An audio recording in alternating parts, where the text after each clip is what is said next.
Welcome to the Limitless Entrepreneur Podcast, your weekly dose of strategies and mindset tools to build a business in alignment with your purpose and to get you playing a bigger game. I'm your host, Nicole Lano. Hello and welcome to the Limitless Entrepreneur Podcast, everyone. I'm your host, Nicole Lano, and I am here with a guest today. I'm super excited. We have been talking about having her on the show for months now, and it's my fault. It's my schedule that has pushed this out till now. But I'm here with Lindsay White. Lindsay is a friend of mine.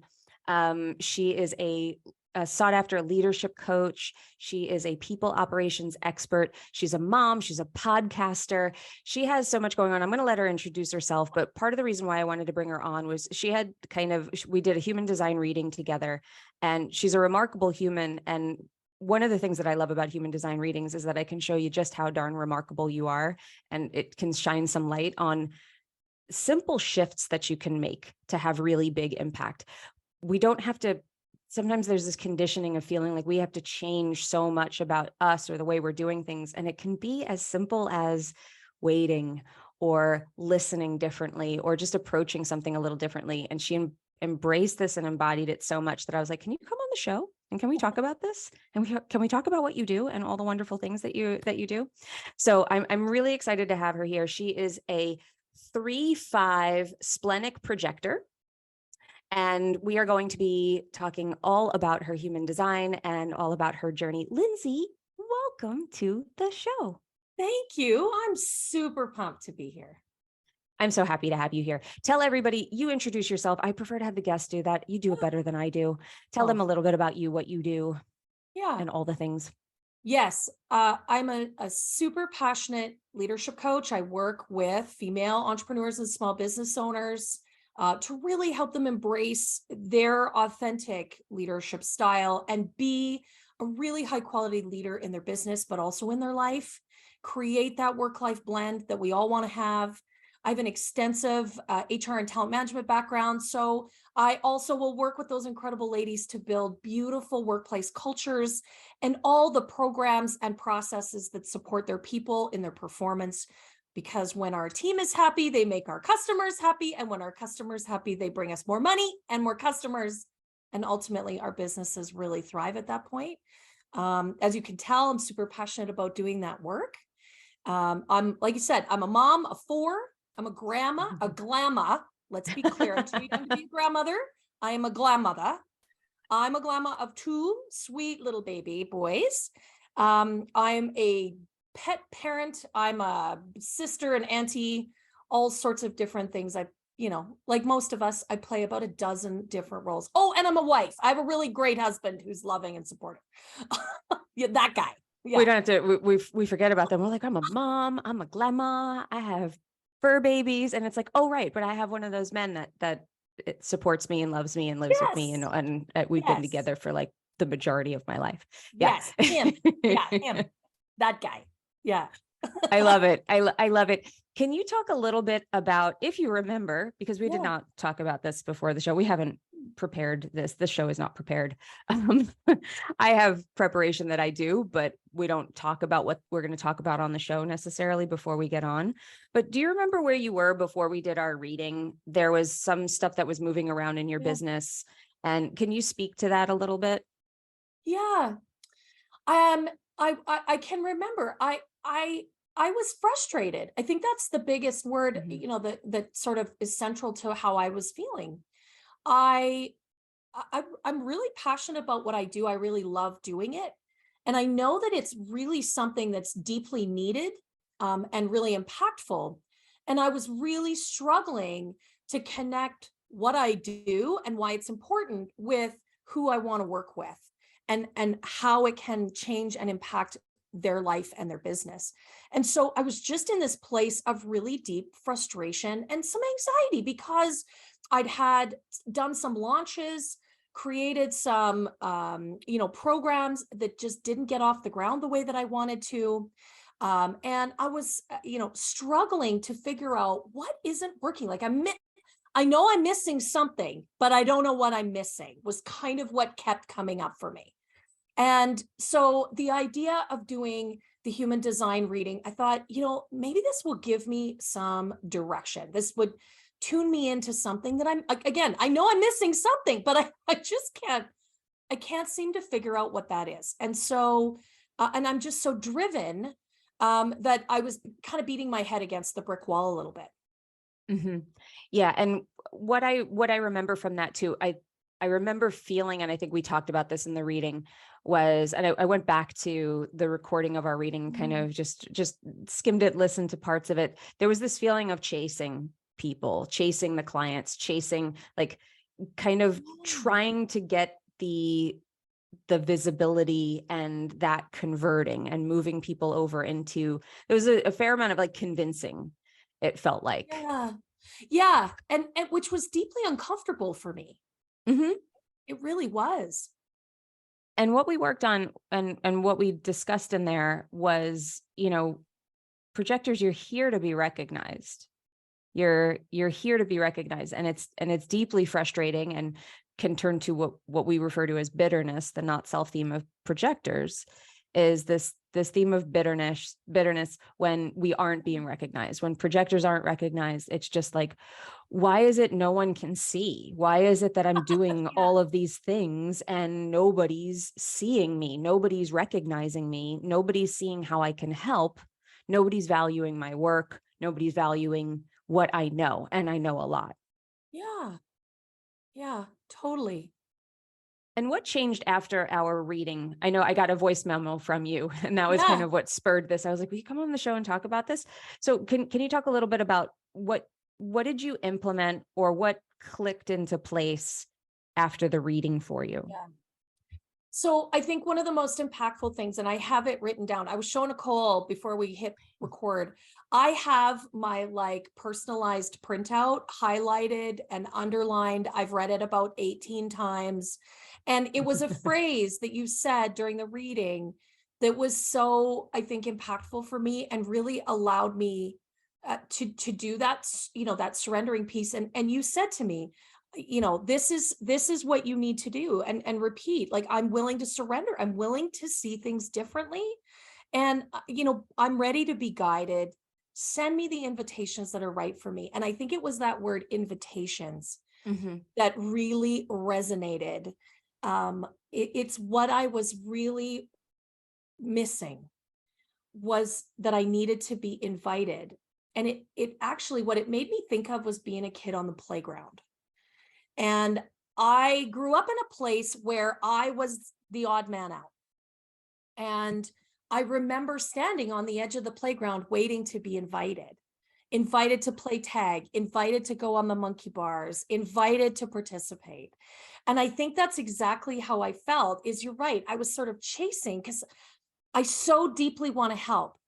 And I know I can see what to do and how to fix it, really, usually pretty easily. And standing on the sidelines, sort of with that, ask me energy, is really difficult, right? But so that word invitations it just really hit the nail on the head for me. Well, and I loved that, like, just hearing you say it, definitely the way that you took action after this and how you shifted is a big part of it. But just hearing you say that, what made me feel so good about the results and sort of the direction that this took you in was, so many projectors here wait for the invitation and they're like, I have to be invited. Are you kidding me? I'm just going to sit here and wait for people to recognize me. And you didn't see it that way. You seem to embrace it. And hearing you say it right now, it was almost like this permission to be invited and to not chase. And I can spend a while trying to get projectors to get to that point. And you just kind of like slapped into it where you were like, no, I like, oh, I get to be invited. Yeah. That makes so much sense. I'm going to stop running, because it's not a good use of your energy. Because for you listening, if you're a projector, if you have projectors in your life, particularly if you have projector kids, I have a projector son. I have a splenic projector son. So he's got a similar design to you. He's got the same strategy and authority, and he's 5 years old. He'll be 5 years old on Sunday. And my little man.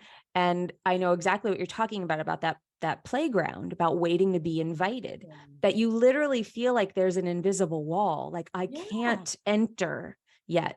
And I would see it going into his preschool classrooms.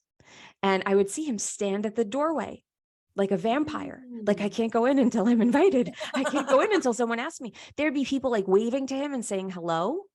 But if it wasn't the formal invitation, he hesitated and he didn't feel comfortable. So I make it a point that with all of his teachers now, the first thing that I tell them, like I meet them at like back to school night or something, I tell them, I'd be like, he does really well if you formally invite him to things. Yeah. So, and if he's really seeming shy and hesitant, hold out your hand and ask him to come with you wherever it is that you're going. He will go. Yeah. It's a matter of him having that hesitation. And that's such a projector thing, that because you have such great wisdom and because your aura is so focused on people, it can be uncomfortable for people who have not invited it. So when a projector comes with their wisdom, you see what others can't. Yeah. You see it so clearly. And then you have the channel of the alpha, which is the 731, going from the identity center to the throat. That channel is very much about leadership, influence, but it's also kind of about being like the leadership behind the leadership. Like you're like the general behind the president, advising, and kind of, which is so in line with what you do with your work that you do. You help you help organizations from the inside be successful. Yes. And going like really rooting into your internal environment as a business owner is we focus so much on putting out on what can we do to get the clients? What can we do to get the customers? What can we do to like be more visible out in the world, that we forget the internal systems and the internal culture that we have. Yeah. It's true. And that's an argument that is strong, but probably not easily heard by people. They have their own ideas, they have their own thing. So it's kind of up to you to either, for projectors, it's like you can be on social media and putting information out there. Like you don't have to be invited to do that. The way you're invited to do that is people follow you. Great. You've been invited. Wonderful. Like, don't feel like I can't make a post until I've been invited. It's like, no one's going to be like, you haven't posted today. You know? No, but you know what's made the difference is when I've worked with social media experts that ask me questions. Yes. What do you think about this? Tell me your thoughts on that.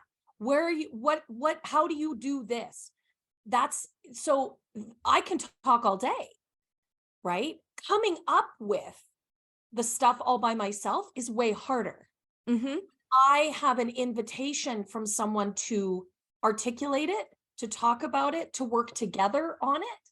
Yep. I'm way more effective and I come up with way better stuff. Exactly. Well, so what they've done with that is they've said, Lindsay, I recognize you as an expert. I recognize you as having something to offer here. Would you please give us your wisdom? Would you please share your thoughts? Would you please tell us what you think? Now, that focused aura, you're going to give them. So the way that it works energetically is kind of, you can feel into things beyond what's on the page, said in the meeting. Like that's the projector gift. And anyone that has projection, that's kind of the gift. So you are seeing deeply into something beneath the surface, beneath what others can see. And by them inviting you, now they've said, I'm receptive for you going that deep. I'm receptive for you, because I like to say, and this is sort of a crude analogy, but people remember it, so I use it. But projected energy is penetrating energy, and not everybody wants to be penetrated, certainly not without consent. So you need to be asked, you need to be invited to penetrate someone's aura, to penetrate their organization. Yeah. And once you have that invite, then all of a sudden you're raised up because they see your value. 100%. Yeah. When we try to do it and we try to force our way in, the whole time they're just like, who asked you? Yeah. There's that like resistance in them. They're like, I don't know why. They're not listening with their whole being. Yeah. So it's not penetrating, it's not getting through. And you're like, I don't understand why you don't see how brilliant I am and that I'm solving your problems right now. Like, you're not hearing me. Yeah. And that leads to bitterness typically for a projector, which Yeah. you're a very positive person, so you might not feel terribly bitter, but there's like a fair amount of disappointment, I think, of just like, why isn't anyone seeing me? It's like, I'm not recognized. Yes. And I want to help. Why Yes. won't you let me help you? Yes. And I think, yeah, no, I think disappointment is probably the right word. Disappointment and frustration. Mm-hmm. Because you're right. I really can see, the solutions or the options. I really can see where there's value to be added. And it's disappointing and frustrating when you aren't invited to offer the help you know that you can deliver. Yep. Yeah. Yeah. And the other thing that I want to make clear too is when you said, I'm being asked now, I'm being invited, Yeah. that what human design does, why the invitation? Because you'd say like, I can't just come up with it on my own. If they're asking me a question, then it comes out. If Yeah. I'm just like, I have to write something right now, or I have to, give us your wisest thing. And it's like, I don't know what to say Well, it's here. I don't certainly know a what to whole do. lot harder, that's for sure. Yeah. Absolutely. And I mean, and there's a reason for that, because our energy is activated through our strategy. So Mm. for projectors, when someone invites you, now it's activated that part of you. It's initiated you. It has brought something alive in you where exactly what is needed is given. Mhm. For generators like me, generators and manifesting generators, it's a response. When we're in response, we're activated, we're initiated. Now, all of that energy and all of that potential is able to be realized. It Yeah. can't be. That's why we sit there and, I mean, generators, we talk about it all the time. Like you sit there and you stare at a blank page when you go to write something, and it's like, I have all these ideas all the time. Why are there none here right now when I need them? And it's like, because you're not in response to anything. You're initiating. You haven't been initiated. Mm. Manifestors are the ultimate initiators. So if a manifestor asks you for something or to be part of their organization, and like, that's the ultimate initiation, because they are the initiators of like the collective. Right. They don't have that same issue. Their issue is more about they're activated and initiated themselves by the big idea, by the thing that it's like, this is the next thing for me to do. Right. And that could be anything from like painting the garage to starting like a life-changing agricultural, Yeah. let's change the way we farm and the way that we grow. But like, it could be that big, or it could be like, I'm Wow. going to tear this garage apart today. Like that could be the divine thing, the divine spark. Interesting. So we're all activated in a particular way, where we all have our way, and the strategy is what tells us how to do that. That's why when you're invited, things just feel easier. Yeah. Yeah, they do. They really It's flow. easier for you to give, and people receive it. Yeah. So let's Absolutely. talk a little bit about some of the invitations that you've gotten. Like you said something when we hopped on the call that you've kind of been, you had some things happen, and you don't have to go into any of those details, but where you were shifting your focus, kind of where you were like, I'll let you tell it as much as you want. Yeah. Yeah. So, I mean, there were several months in the summer here where I had some pretty significant personal things happen. I'll leave it at that. Mm-hmm. Yep. And what it made me do was recognize that what I was doing wasn't working. I was really spinning my wheels, again, frustrated, disappointed, and starting, really being self-aware that I was starting to reach that burnout place, and that I was doing things that were not fulfilling for me. Despite the fact that I was working on projects with, really cool outcomes, really cool programs that I was involved in designing, I just was not getting, the joy that I wanted out of it. And so I reached a point this summer where I thought, I've got to stop doing some of these things that are just not working. They're not leaving me feeling awesome at the end of the day. And as hard as that is for me, because I'm a people pleaser, it's difficult for me to deliver hard information. I really just had to go back to some of the people I was working with and say, these things aren't serving me, and I'm going to have to press stop on them for now and potentially forever. Like I kind of left it indeterminate at the time. Yeah. And I've since recognized that, yeah, walking away was the right decision. And so I did. I really hit pause on a couple big things in my world, gave myself a little space. First and foremost, there was some big emotions that I was dealing with, and I had to stop and just really be present with what I was feeling and really be present with that sort of level of burnout and exhaustion.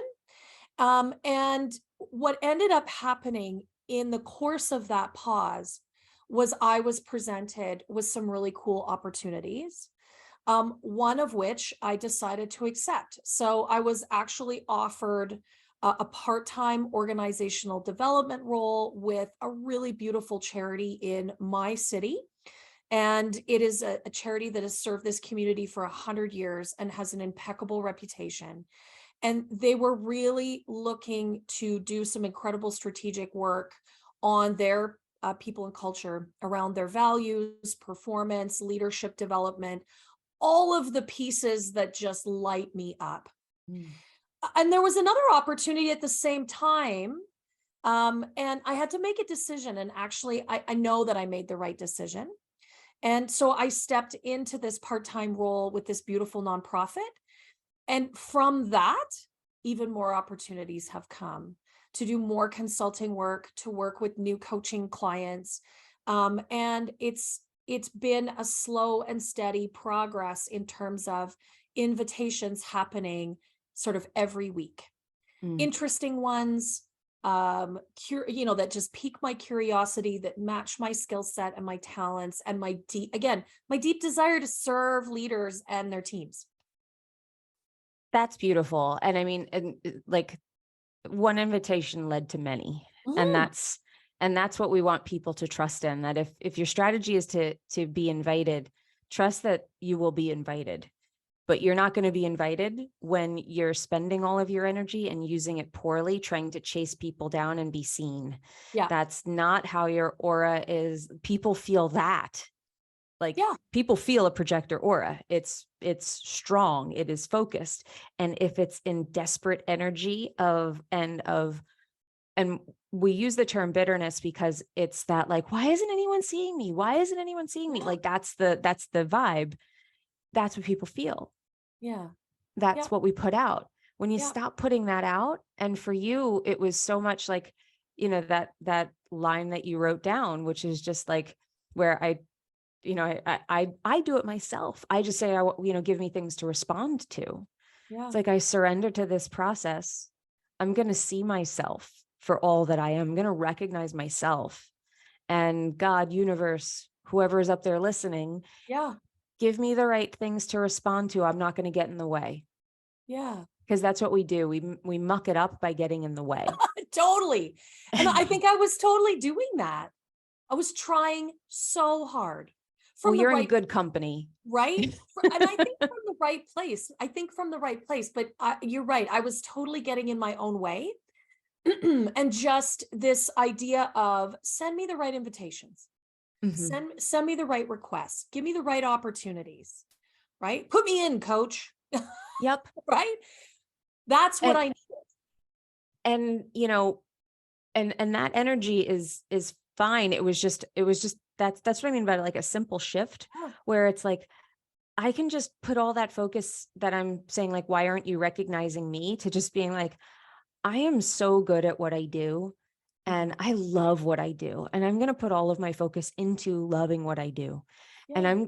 And I'm going to dabble in trust, and I'm going to see how this goes. Yeah. And there was so much of your design too, that I thought was so beautiful, given what you do. The fact that, like, you have the channel of judgment, the 5818, it goes from the root to the spleen, which the channel of judgment, all of these names sound terrible, by the way, don't pay attention to them. Most of them, there are a couple of them, like the channel of charisma sounds really great, but like most of them are sound awful. Like the channel of struggle. It's like, oh my God, I have to struggle. No, Judgment really means that you have just a discerning eye and you quickly see the things that are wrong, and that you have the will and the vision to see how they can be made better. Yeah. In the low frequency, that can turn into perfectionism. In the higher frequency, I just always see that there's a better way. And there's this like moving everyone forward. It's a collective energy, which is like, I see the better way for all of you, which for you, like with organizations, it's like, I see the vision of how these are the things that are broken. Here's how we make it better for everybody that you work with. Here's how we make it better for everybody in your organization. Here's how we make it better for your clients. Here's how this just becomes better for everyone. And that's like channel of judgment the whole way, like in the highest frequency. So it was just like, trust in those energies that they're there and they're enough. And that the right invitations will come to you actually when you back off, actually when you stop running with your hand up in the air, being like, I can help, which I think so many of us do. I'm a 5/1, so I have projection in my, I'm like, see me. And it's like, nobody can, and they never will. Like, it's not about you. We all have something that when we surrender to the design, stuff takes care of itself. Yeah. I think that's proven to be true for me. Yeah. I think the universe gave me a couple things that I had to deal with so that I had to stop. Again, I said this before we hit record. I always believe the universe gives you what you need, not what you want. Sorry. Right? Sorry. But it did give me some things that I needed in order to recognize I have to stop. Yeah. Like, I can't do this anymore. And then I was ready for the invitations. Does that make sense? You're not. Of course. Well, and that's getting out of the way. It's getting out of, particularly, so if we're tying this back to human design, you have on the right side of your chart, you have the personality. That's who you think you are. That's all the things that you think are important. That's all the ways that you think it should be done and that you should operate. And then on the left side, we have the red side, which is, depending on what chart tool you're looking at. But if you're looking on the left side, we have the design side. That's our karmic stuff. Those are the tunnels to the personality's roads. They're the things that are happening under the surface. So where we have the design side, that unconscious energy, where we have that going on, a lot of times the personality side is overriding that. It's overriding the other energy because it's saying, no, it has to be this way. We have to do it this way. No, we have to lead like this. And the other side is going, no, but I swear it's going to be better if you do it this way. That's what strategy and authority does. Strategy and authority brings both of these together. That's why it's important that we follow it rather than just doing what we cognitively believe is correct. Right. So I'm curious, when you said you had to make a decision between which invitation to accept, how did you make that decision? I don't know the answer to this. So I'm curious how you came to the one that you went with. Yeah. I think, that's an interesting question because it was quite a dilemma. This opportunity that I took with the nonprofit that was actually a part-time opportunity, and one was a full-time opportunity to be a full-time coach, which ultimately for coaches, that's the dream, right? I get to coach. I don't have to worry about anything. I get paid. It's amazing. And it was a real debate in my head. And what I had to do was actually get really quiet and really still and really focus inward on, what my intuition, what my my inner leader was telling me. And when I did that, the choice was quite clear. That I wasn't ready to quit my own business and go back to a full-time corporate job. That really wasn't what I wanted to do. What I wanted to do was add value in a way that is meaningful to me and still be able to work in my own practice. And that's freaking beautiful. right? And that there was a blend possible there for me. And it just, as soon as I sort of recognized that, the choice was 100% clear and, irrevocable at that point. Like I just knew. Yeah. So I love this answer, and I'm going to kind of like back into how you were kind of using your authority without knowing you were using your authority, probably. That instinct of like, I have to go get quiet and go inward, and I have to listen to and tap into my intuition. You are a splenic projector. Your spleen is your intuition. It is the soft voice that you need to get quiet to hear, typically, until you build like a really strong relationship to it, and then it doesn't shut up. Then it's just like, do this, do that. But this is your authority. So you're meant to know in the moment. You're meant to just have that knowing. It's just, I know this is right. I don't need to make sense of it. It's telling you that this is the safe way for you to go, meaning it's safe and right and good for you. Yeah. And so I love that you kind of played with that strategy, with that, the way of connecting to that authority without necessarily knowing you were doing it that way. Yeah. No, I think it's one thing that I've learned in my 46 years on this planet is that voice has always been there. Of course. And it's when I ignore it. It's when I ignore it that shit goes sideways. Sorry, I totally swore. But like it goes like any decision that I have made that has been the opposite of that does not end well, including my first failed marriage, decisions about, right? Like I could add them up. You want Amen, them sister. chronologically or alphabetically, right? Yep. Yeah. And that's the power of kind of like retroactively sort of like going through your life and being like, let's go through the decisions I've made and how I've made them. And I mean, I do this with, I'm an emotional authority and there's waiting involved. So it's different than yours. I don't just like sit, listen and go, I know. There's like this, like, okay, I have to allow this. Everything is cooked in a slow cooker when you're an emotional authority. It's like, plug it in, drop it in the pot, cover it, go to work, go to sleep. The next day, check on it. And you're like, nope, it still needs some time. And then like you go and you have like a barbecue with your friends and you do all these things and you come back 3 days later and you're like, it's perfect. That's like emotional authority. I just made up that weird analogy there, but it feels very true. I love that. There's this like serious marinating time. It's like making kimchi with your decisions. and so like, I don't have that instant knowing, but when I think about all the decisions I made where I didn't wait and I didn't honor that, go to shit quickly and epically. Yes. And yes. like where you're like, oh my God. Dumpster fire of a decision. Yeah. Yeah. Yeah. And then when I have waited, when I have been patient, I mean, more aligned and beautiful, and even the no's where I've landed on like, no, I'm not going to do it. Cause we think about the yeses. We think about like, where did I say yes? And it went right. Where did I say no? And it went right. Where did I say no? And that left room for a big old fat yes right after it. Cause that's what happens when we say no. Cause the no's are just as important as the yeses. No, I think you're right.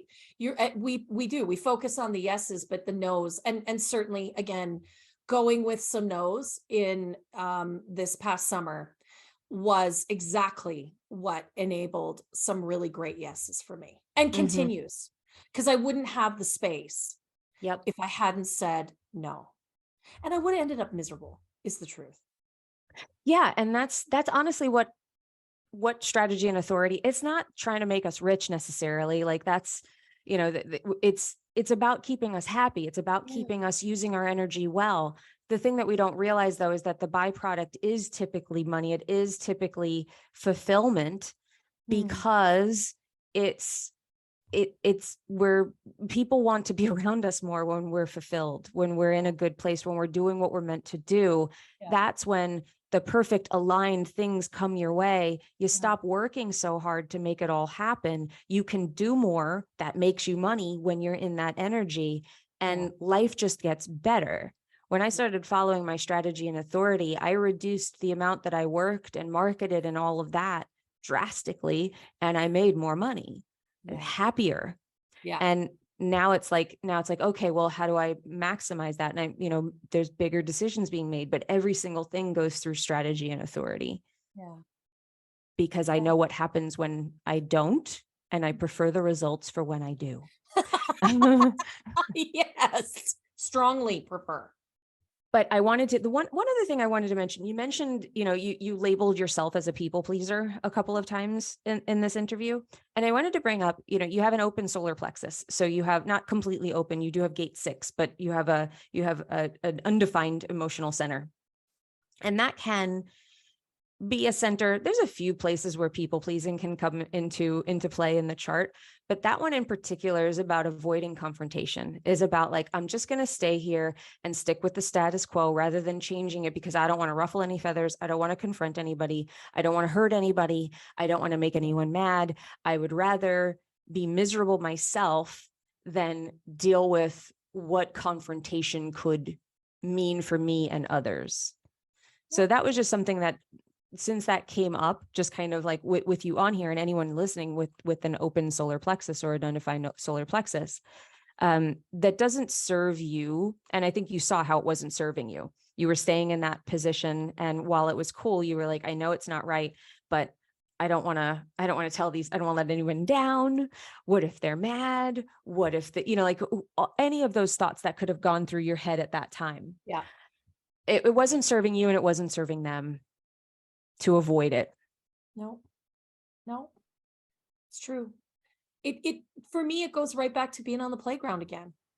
Mm-hmm. Right. If I say no, or if I tell them something that they don't want to hear, they won't want to play with me anymore. Mm.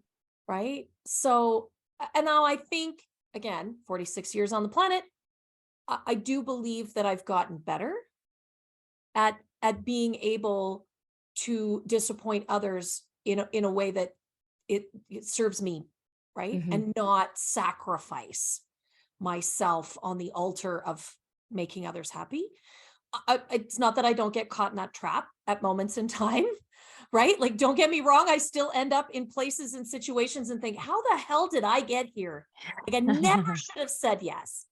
But I think I've gotten better at that. It's not always easy for me, because my first thought is, somebody else is going to be hurt or disappointed or unhappy. And that I have to reconcile that. Right.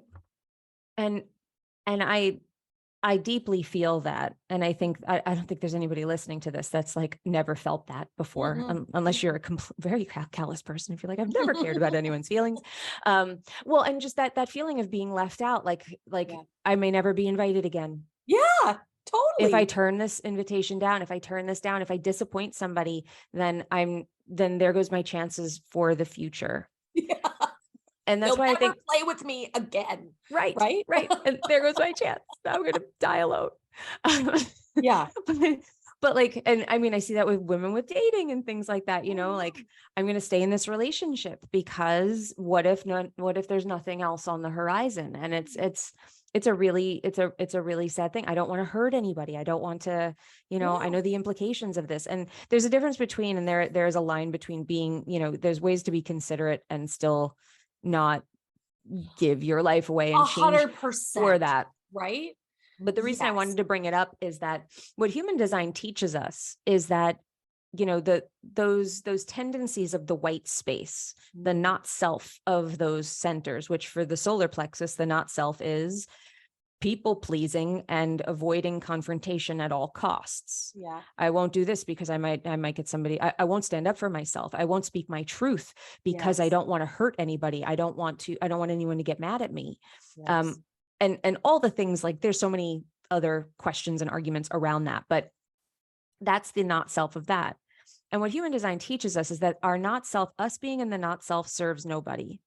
Yeah. Us being in the not self, there's a voice that's wrong that lives inside of you, that's driving you, telling you, don't do this or do this because of a not self behavior. It's driving you to the wrong place. Yeah. And if we recognize that, and that's why it's impactful to know the voices of your white space, to know what it sounds like and how we decondition that, where it's like, I can still be a considerate person and stand up for myself. I can still speak my truth in a way that respects others. I can still like, and I stand in that. And I wanted to bring that up for anybody who's listening here and understanding like how we use the chart to guide us in making decisions, and recognizing that, you know, as a projector with your open sacral center, your undefined sacral center, you working more is serving nobody. Yeah. It's depleting your potency as a projector, and your potency and wisdom as a projector in all the areas you're defined is needed for the right people.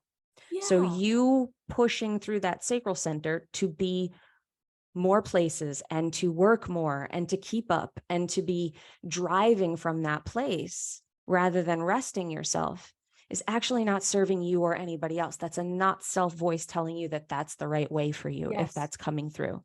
So I wanted to bring that up because it's an integral part of how we use the centers, because it's better for you to be like, well, I get to work with my root center, which is defined, and that works in pulses. And when I get the pulse to work, when I feel like this creative burst to make something better, or to correct something, or to share my wisdom about something I see that's not going correctly, I have that energy, and I know that energy is there, and I can use it when I need to. And then I rest. And then I chill out, and I rest my sacral center, and I wait for the next aligned invitation for me. Yes. And I've really been since we did the reading, I've really been paying attention to that. Because I think I was a bit of a victim to, I have to work longer and harder and smarter and scheduled and all of these things. And I think it was really exhausting. And just paying attention to when I really can dig into the work and when I just need to step away from it actually has been really important. And I've also been able to step away from that, I'm going to say guilt, because especially when you own your own business, you feel I should be working. You have that stupid should word in your head, right? Yep. And it's really enabled me to say, no, I shouldn't be working right now. I don't feel like it. It's not flowing. I'm just gonna close my laptop and I'm gonna walk away for half an hour and see what happens. See what happens. Yep. And better things happen the more that you do that in your power, and not in an energy of lack, or not in an energy of like, well, I'm a bad person or I'm no good if I take a rest. Like, no, when I take care of myself, I always say like my husband is the most aligned projector I've ever seen. And he takes the time that he needs, and he sees himself for how awesome he is. And he's like, I'm better. I know I provide better for everybody around me when I'm rested, when I'm having fun, when I'm like enjoying life. He exudes this amazing energy, and he's deeply wise about his expertise. If he's depleted, he's bitter, he's not happy, and he's not delivering on the same level. So everybody suffers. So it does work. It's about trusting the counterintuitive advice that sometimes human design can be giving us. Yeah, you do. You have, there's a big element of trust. Absolutely. No doubt. Life is a trust fall. Like, you know, it's a series of them. And it's just a matter of like, what I love about human design, what's been so powerful for me and the people I work with, is it shows you what your trust formula is. So your trust formula is getting quiet. Your trust formula is tuning into your intuition, tuning into that deeper knowing that you have inside of yourself. And when it speaks, move. When it speaks, don't question it. Don't shift up into your head and start to be like, well, I got this intuitive hit, but now let me try to make a pros and cons list about what it told me to do. And that's not going to lead you to where you want to go. That's the mind taking over. And you don't have definition in your mind, just like I don't. So we really aren't meant to spend time up there. It's meant to be a playground for us to like kick around ideas and then shift into our defined areas. But that's the formula for you. It's like rest, have fun, deep inner knowing is going to tell you what invitations are correct for you. Recognize yourself, see yourself, really ground into who you are and how awesome you are at what you do and the type of clients you desire to work with. and trust that those invitations will come and get out of the way by enjoying yourself, by FaceTiming with your grandbabies and, like doing things that light you up because you're magnetic when you do. Thank you. Yeah. Yeah, that really resonates. Well, I love you and I love this conversation. I appreciate you being here and sharing with us and allowing me to like dive into your chart on here and kind of do this sort of interesting interview, non-interview. But why don't you tell everybody where they can stay in touch with you, where if they're looking for, if they value their internal culture and see the value in building internally in order to have external growth, where can they stay in touch with you and learn more about you? Yeah, absolutely. So my website is highvoltageleadership.ca. So there's a ton of information about what I do there. I'm on Instagram at High Volt Leadership, and you can find me on Facebook as well, High Voltage Leadership. And I love to share about leadership, culture, team performance, all of those important things that we want to grow in our organizations. Yeah, because you're only as good as the people around you. It's can't true. Can't do it alone. You can do so much on your own, but if you've gotten to that point where you're like, I'm at capacity, and it's the team that will make everything that you're dreaming feel possible. 100%. Well said. Yep. Yeah. Well, I appreciate you. And we will link all of that up in the show notes. If you want to stay in touch with Lindsay, which I highly recommend that you do, she is just a light in this world and she's amazing at what she does. So please hop on over to the show notes. We'll magically transport you to all of her sites and social medias and all the things there. We have you covered there. And I appreciate you being here, Lindsay. I adore you. And I'm so happy that we got to finally do this. Yeah. Thank you so much for having me. Thank you. And thank you, listener, for making it all the way to the end of this episode with us and being part of this conversation. We appreciate you. Now, remember, you are only limited by the limitations that you accept. And when you stop accepting those limitations, that is when you become limitless. So go out there and be limitless, my people. I will see you in the next episode. If you loved this episode, please leave us a review on iTunes, Spotify, or wherever you're listening to this podcast. And if you want to stay in touch with us, we would love to have you as a part of our Facebook community, Practical Manifestors. It's a community for process-driven women looking for clear and actionable steps to embodying a life of wealth and alignment.